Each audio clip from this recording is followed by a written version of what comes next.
30ยังแจ๋วสำหรับสาวรถแก้วอินทกุมารนักแลนยิงมือหนึ่งของสปป.ลาวเฮาล่าสุดก็สร้างผลงานอีกแล้วนะโดยการคว้าในในการแข่งแลนรายการใหญ่รายการไทยแลนด์โอเพ่น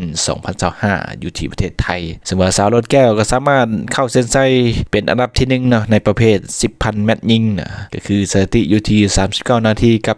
45วินาทีเบียดเอาชนะอันดับที่2เป็นนักกีฬาจากไทยก็คือปินตั้งศรีวงศ์จากสโมสรทหารอากาศที่ว่าได้เหรียญเงินไปนะเข้าเส้นชัยโดยเวลา40นาที49วินาทีนะส่วนว่าอันดับที่3เป็นทางด้านไอซิก้า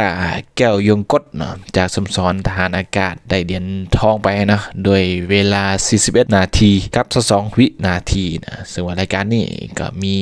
8คนเข้าร่วมแข่งขันเนาะก็คือทนซะเหลือเกินเนาะ 10,000 แมตช์ยิงนะก็คือใน8คนนั้นก็มี4คนที่ว่าแข่งขันจบนะส่วนอีก4คนมันบ่ไหวนะย่างออกสนามไปเพราะว่าหนักหนาซะเหลือเกินนะส่วนอันดับที่4เป็นทางด้านโบวันวิสานะที่ว่าจากทีม PSKS เข้าเส้นชัยโดยเวลา45นาที17วินาทีนะสำหรับสาวรถแก้วนะเกิดในปี1995นะซึ่งปัจจุบันก็ก้าวเข้าสู่อายุ30ปีกันแล้วนะแต่ว่าผลงานยังบ่ลดน้อยถอยลงกันเลยยังรักษาผลงานรักษาร่างกายได้อย่างโดดเด่นนะก็คือเส้นทางการเป็นนักแลนของเพิ่นก็เดิมแลนตั้งแต่ปี2010พุ่นน่ะตั้งแต่อายุ15ปีนะสามารถสร้างผลงานได้อย่างโดดเด่น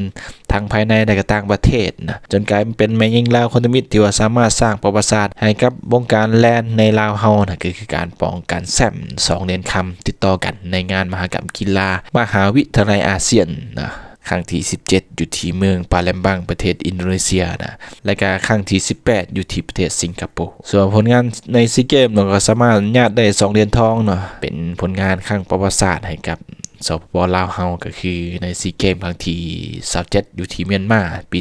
2013แล้วก็ซีเกมครั้งที่29อยู่ที่ประเทศมาเลเซียในปี2017ก็ถือเป็นนักแลนลาวที่มีชื่อเสียงที่สุดในปัจจุบันนะไปเบิ่งคลิปย่อๆนำกันก็ได้กันนะ